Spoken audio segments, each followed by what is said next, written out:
All right, everyone, we're back here with another Behind the Scrubs Friends of Medicine podcast episode. Today we are covering money and medicine. It's a very exciting topic that I think a lot of our viewers have been waiting to hear.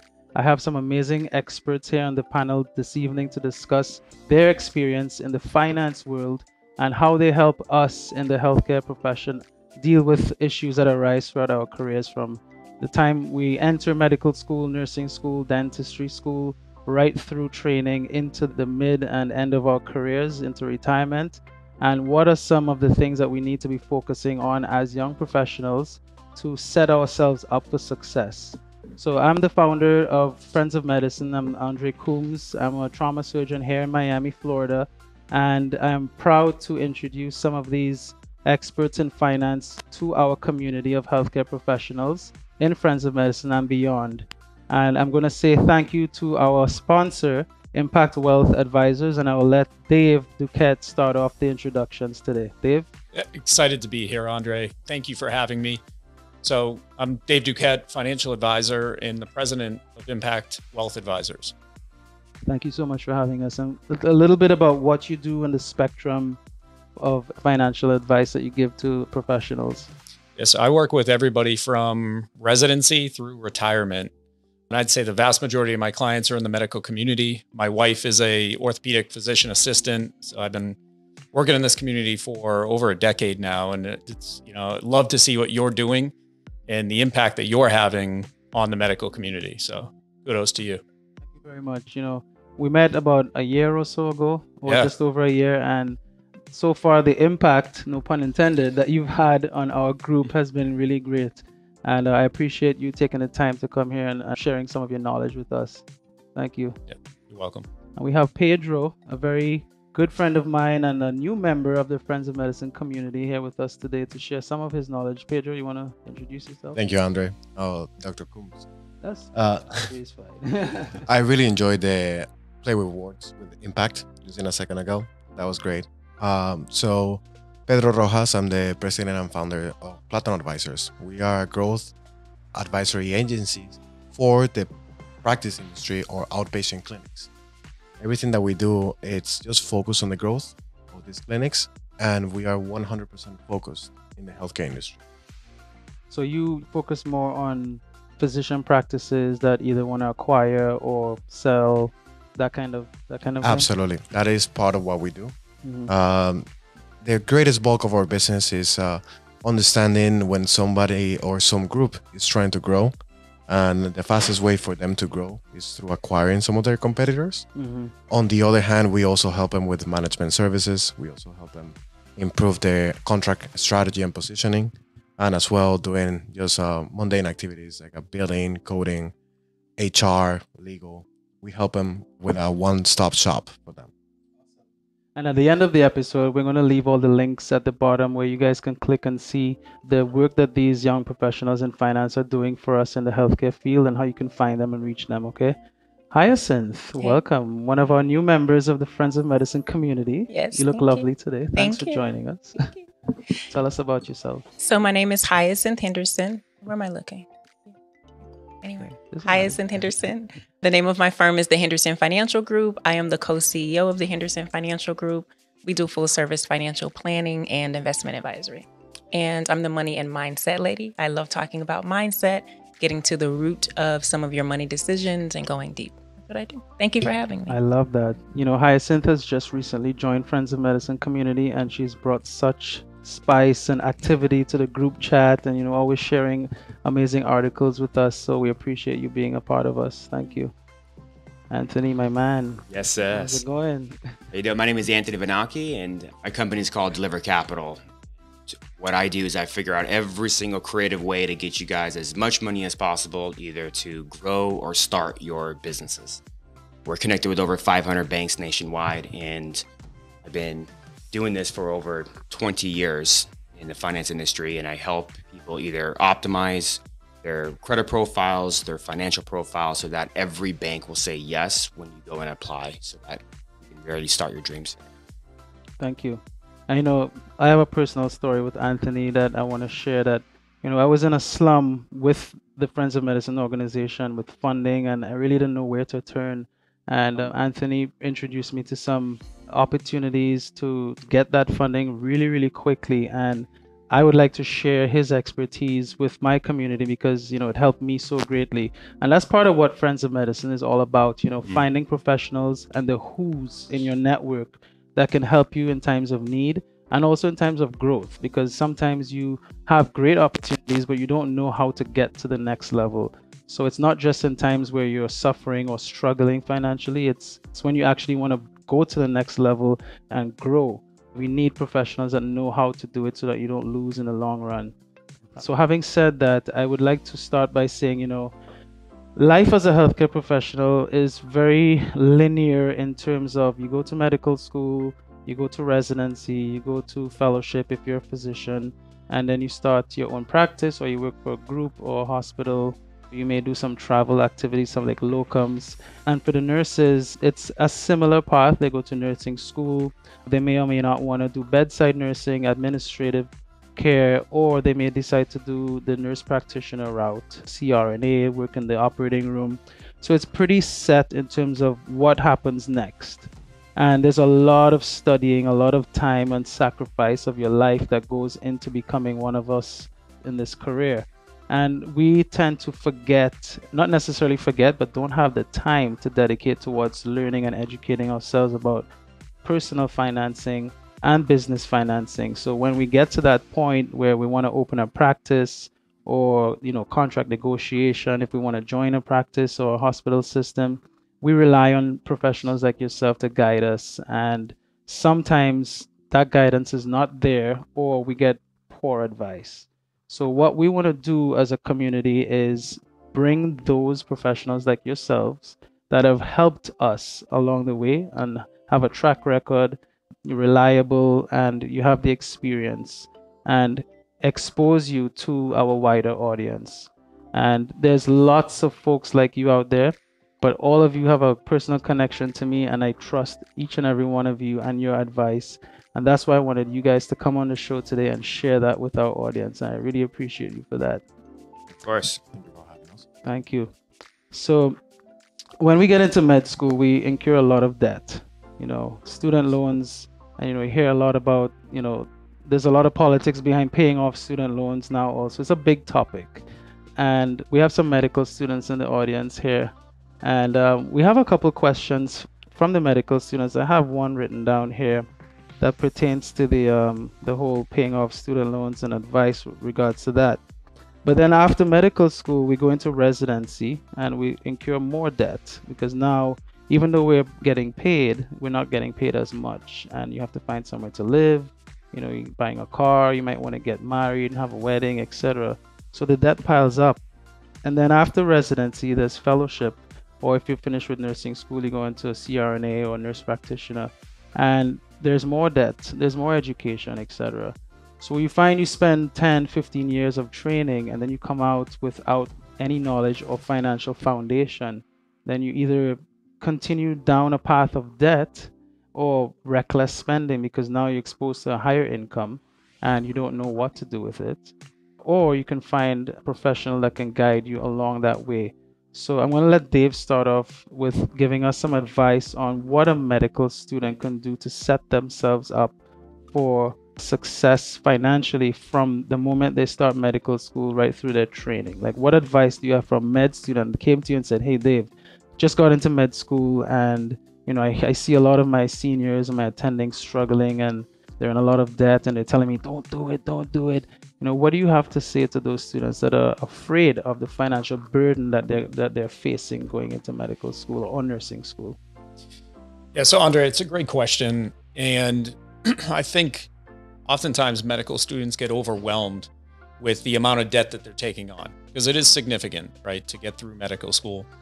And I think the worst thing or worst mistake that people can make is getting too stressed out or getting too anxious about that student loan debt. It's not bad debt if you finish medical school. If you don't finish medical school, it's pretty bad debt, right? That becomes awful debt, but not all debt is created equal. So having that degree that is going to generate hundreds of thousands of dollars in the future for you, just an annual income potential, right? It's a business decision, right? So as business owners, we would all look at debt differently. Like we would take on debt, especially if we knew that it was going to generate more income for us in our business in the future. But there's no guarantee for business owners to do that. Whereas in that specialty degree, right, that MD or that DO, right, you then can go in and make significant money with that particular degree. So focusing too much on not being able to save money, not being able to invest or plan for retirement when you're in med school is too much on your plate. Focus on finishing med school. There's a couple of small things you could do, of course. Limit your expenses. If you can live at home, great. If you can have several roommates to reduce the exposure to your large expenses so that you don't have to max out your student loans, that can help in the long run. But at the end of the day, your focus should be solely on school. Good. Hyacinth, you've worked with some young professionals also. Have you encountered any medical students or nursing students? Yes. And just a veggie back, no piggybacking. Can I veggie back? Of course. Just a veggie back off of Dave's wonderful wisdom and advice.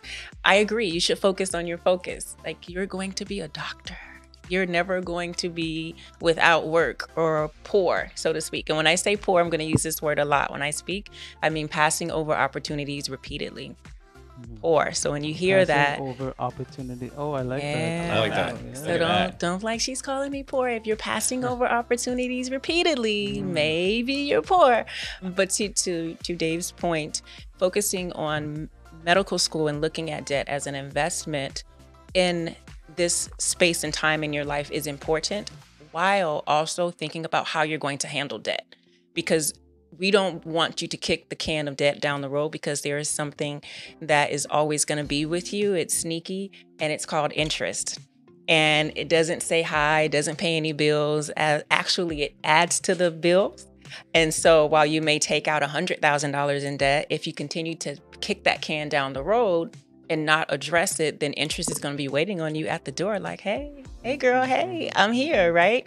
So I like to tell people, look at debt one of two ways.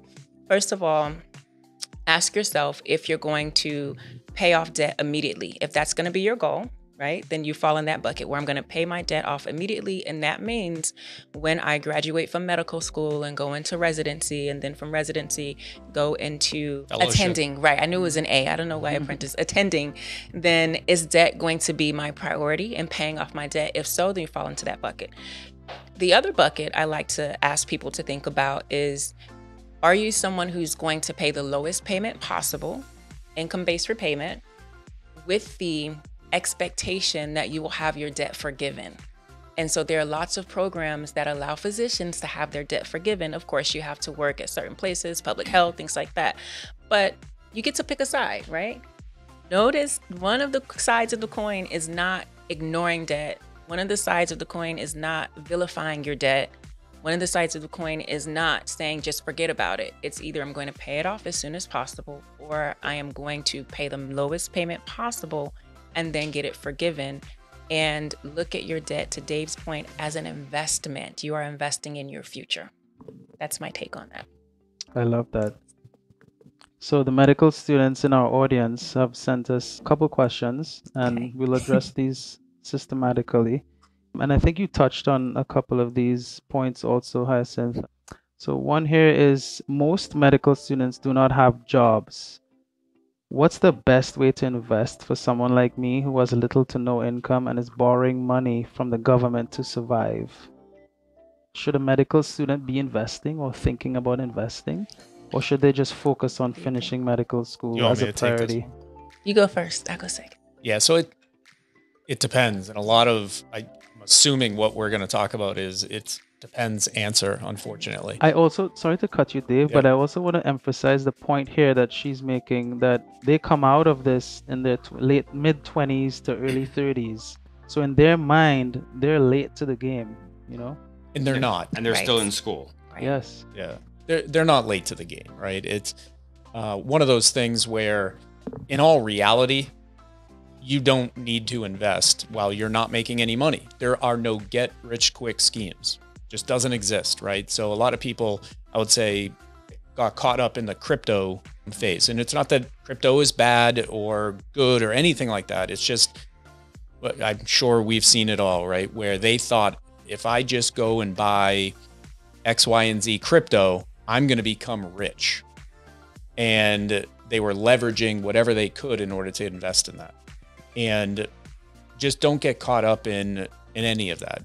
While you're in med school, your focus should be on med school, not investing. You'll be able to make up that difference because in all reality, your income in your 30s will be typically significantly higher than most people that just have a simple bachelor's degree that are trying to go out there and find an income that will be equivalent to a physician or a PA or a nurse practitioner, CRNA, you name it, right?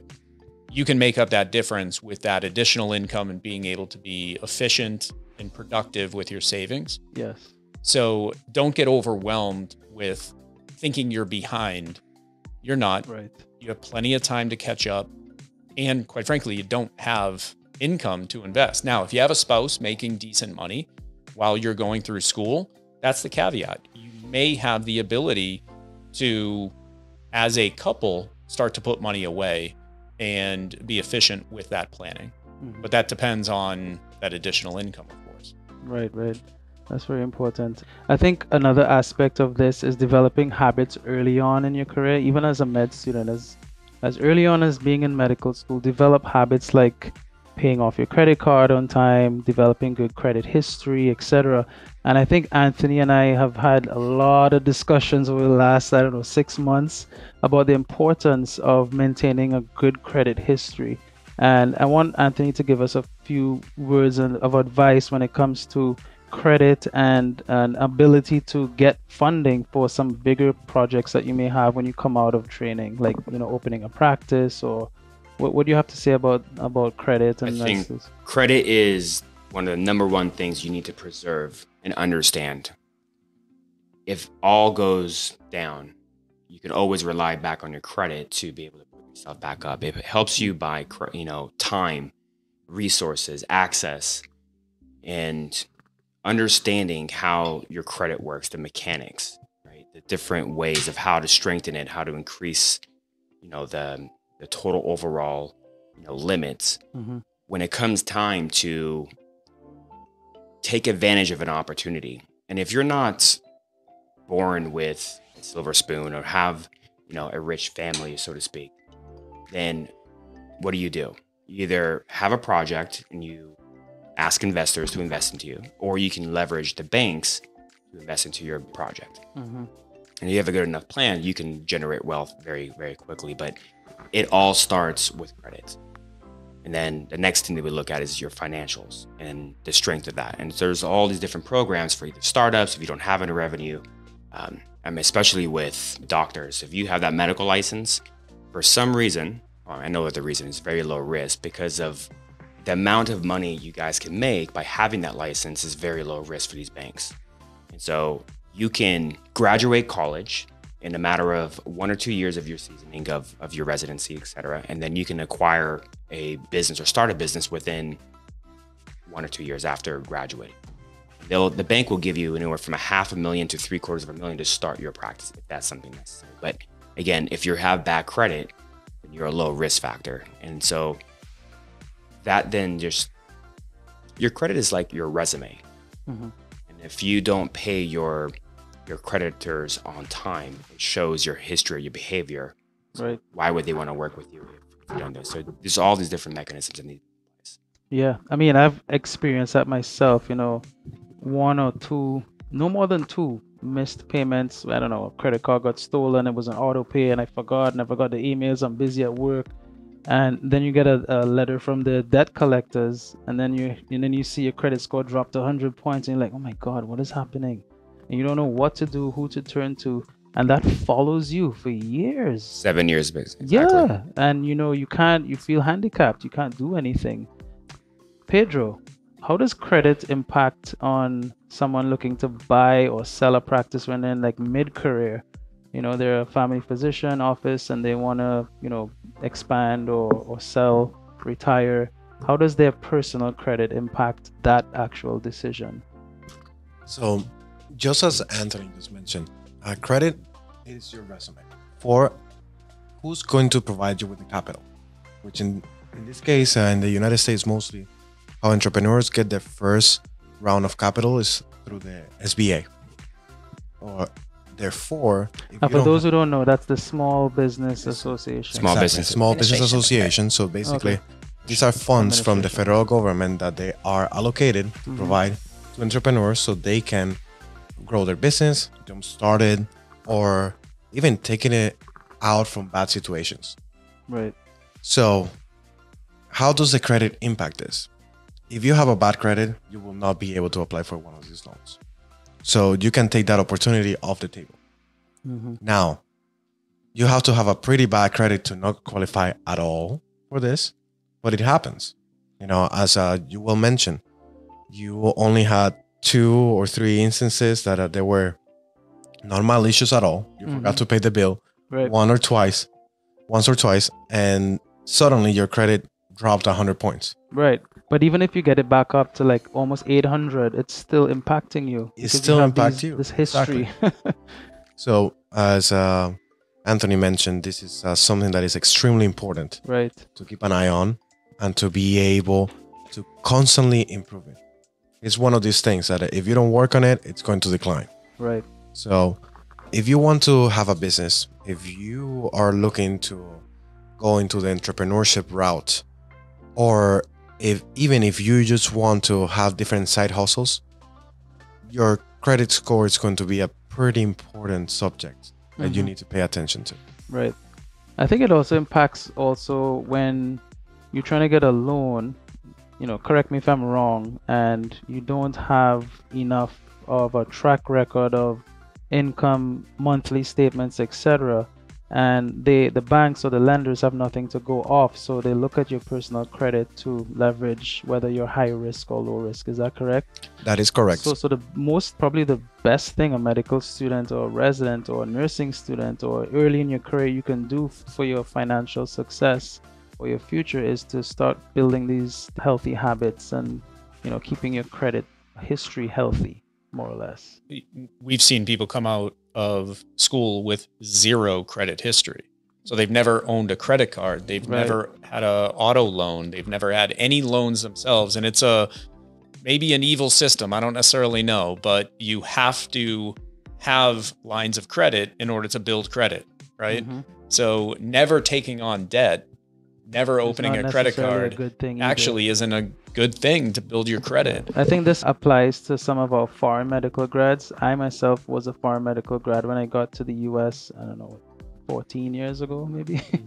And I didn't have a credit card. I didn't own a car or anything at the time. I didn't have a credit history, and I was like, you know what, I don't want any debts, I don't want any credit cards. But then later on, when you realize that you need, a loan for X, Y, and Z, that really, really does impact it. So not all of us know this coming into this healthcare system or into the US financial system. So that's actually a very good point you made. It's a good thing that you can do for your kids too, is actually put them on your credit card even when they're a teenager, and they can put the gas expenses on a credit card and start to build credit that early. It's called an authorized user. Yeah. Right. Yes. And be responsible. So oftentimes people say credit is bad. Your use of credit is what makes it good or bad. So I like to tell my clients when they forward their credit scores, like I have this 800 score and I don't want to use it. I don't want to do anything with it. I tell them that if you have credit that you are afraid to use, it is almost like trying to convince someone that you are a good driver, but you never leave the house. Your car is only parked in the driveway and you never leave the house, right?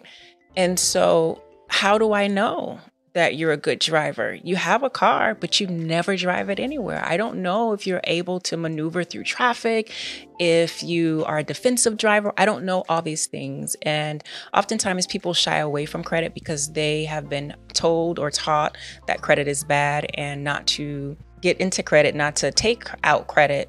But the reality of it is you need to show someone that you can drive. And this is very important because when you attempt to buy a house, you're going to come to someone and say, I want you to loan me $500,000. Nobody else has ever loaned me $1 or a dime because I have nothing on my credit, but I want you to loan me $500,000.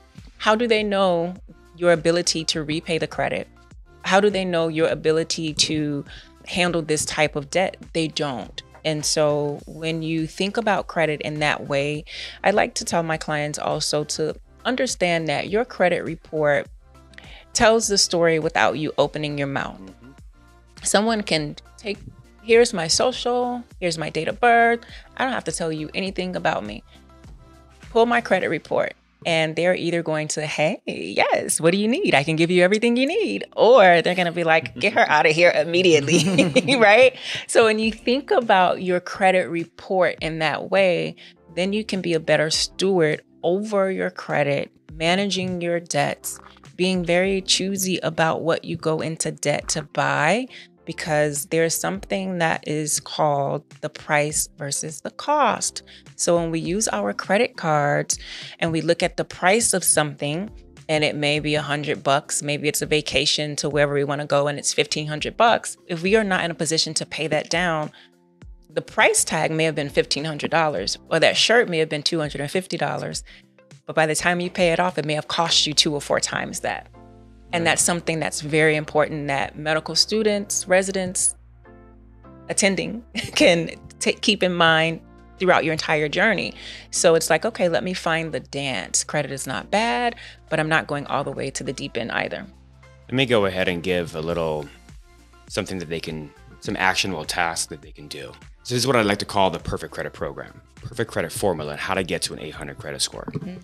So there's 4 different types of accounts where we call them trade lines. You have a revolving account like a credit card, installment, which could be either cash loans or something that you take and pay over time. Those are typically your unsecured family, right? Like a credit card, if you don't pay it, they can't come after you and take something away from you. It's unsecured. Mm-hmm. Then you have your secured family, which is your auto and your mortgage.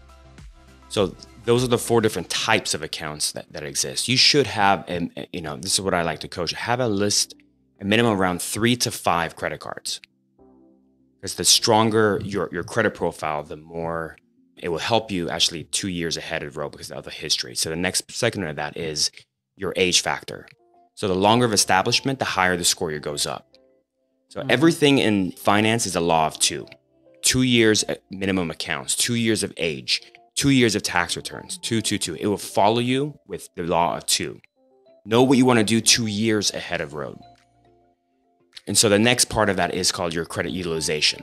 Mm-hmm. So if you have a credit card with a $10,000 limit, do not go over $3,000, which is essentially a 30% utilization.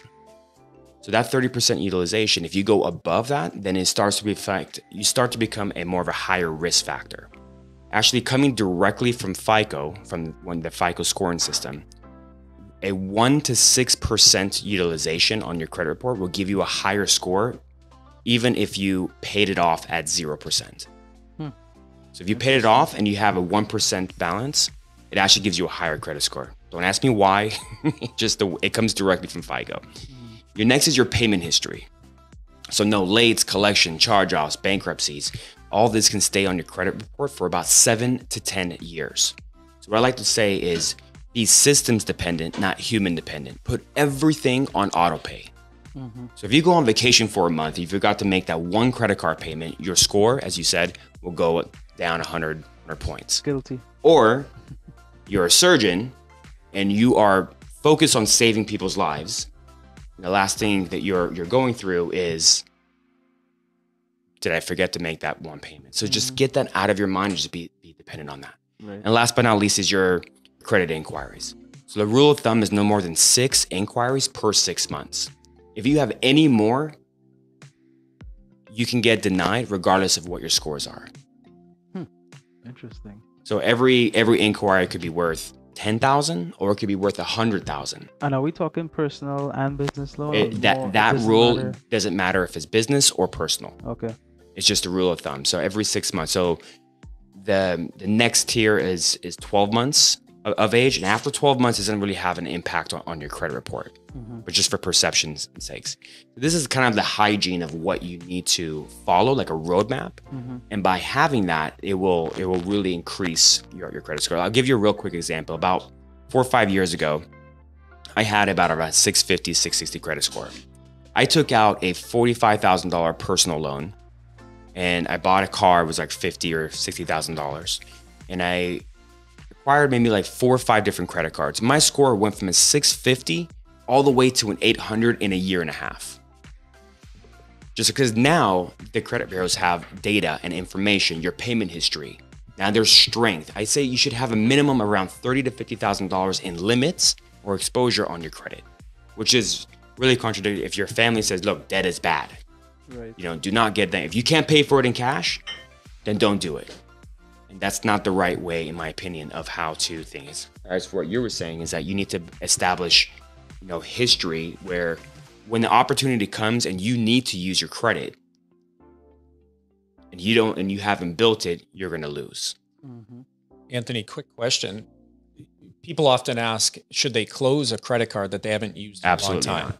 That's what Now there is another flip side to that.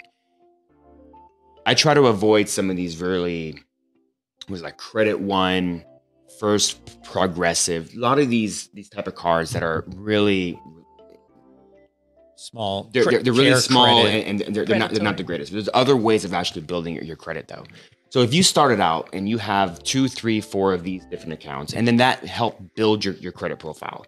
You follow the perfect credit formula, for an example. And now your score has gone up, and now you can qualify for what we call the tier 1 cards. The Bank of America's, the Chase, Wells, Citibanks. Tier 2s are your American Express, your Discovers, TD Bank, etc. And when you have about, let's just say 7, 8, 9 of these tier 1, tier 2 cards, then you don't need those Credit Ones, which is actually a tier 4. It actually dings you, coming straight from FICO, actually.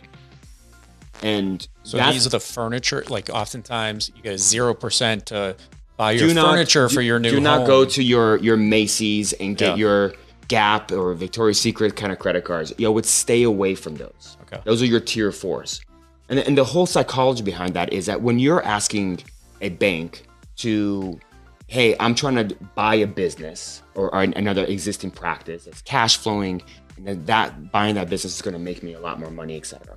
When an underwriter is looking at your profile, your credit report, are you the type of person that's going to, Gap, Macy's, all these different Synchrony Bank, all these tier 4 accounts? Or are you the person who is a Bank of America, a Citi, an American Express? You have these high quality accounts on your credit report. That can make a decision, that can make a shift in somebody's perception on the kind of character that you are. And as what you're saying, all of it is just numbers. But the numbers of your financials and your credit tells a story about your behavior, your buying pattern, and how that was. And that can make a difference between that. So at that point where you have a 750, 800 credit score, then you can close those old ones, even though it might be your oldest account, which is a factor in the perfect credit formula. But when you can get away from it, if you have your 7 to 10, you can afford closing out some of those older ones. That'll only ding you a couple of points for a little bit, and then depends the on rest of your history. Yeah. So like you should be, for an example, like what I always teach is every 1, 3, 6 months, you want to call your credit card companies and ask for a credit limit increase. My God, I have this new project that I'm listing and my business is doing very well. Can I get an increase for you? But only do it as a soft inquiry. So, you want to avoid a hard, because a soft inquiry will not ding your credit. It's just like you go to Credit Karma and you look at your credit. That's a soft inquiry. So by doing that, by strengthening, if you have enough strength, then you can afford closing those other smaller accounts. Yeah. That makes sense? I love the analogy of the resume. It basically is your resume. Correct. Wow, guys, this is some great information here. I hope you're learning as much as I am. I think we're going to close off this first segment on the medical student, nursing student, resident segment of a career with one more question from one of our audience members. Okay, so we have a question here from one of our surgery residents, and it states, once I am an attending, how should I pay off my loans? Do I pay them off as soon as I can, or do I just continue the minimum monthly trek? Does it even matter? Well, it depends on what you're trying to accomplish in the next 1 to 5 years of your life, right? So oftentimes in that first several years of practice, your life is changing significantly. It could be, obviously, you're wanting to settle in and maybe buy your first forever home, right? Which you may be in there for, 5 to 10 years. But that's a big decision. Now, there are the physician loans where you don't necessarily need a down payment, which helps. But like we were just talking about, you need to furnish that place, and that can cost a fortune. You also may be getting married, which costs a lot of money. You may be having children, which cost a lot of money. And those are decisions that you're not going to push off. So this whole live like a resident for the first 5 to 10 years so that you can get rid of all of your debt sounds great in practice, but in reality, it's very difficult for the vast majority of people when they have major decisions like having children. They're not going to push that off until they pay off all of their student loans in all reality. So I think the best decision is to figure out where you're going to work, right? So there may be policies that help you or programs that help you pay off your loans if you're working for a nonprofit. And then I like to call it hoarding cash.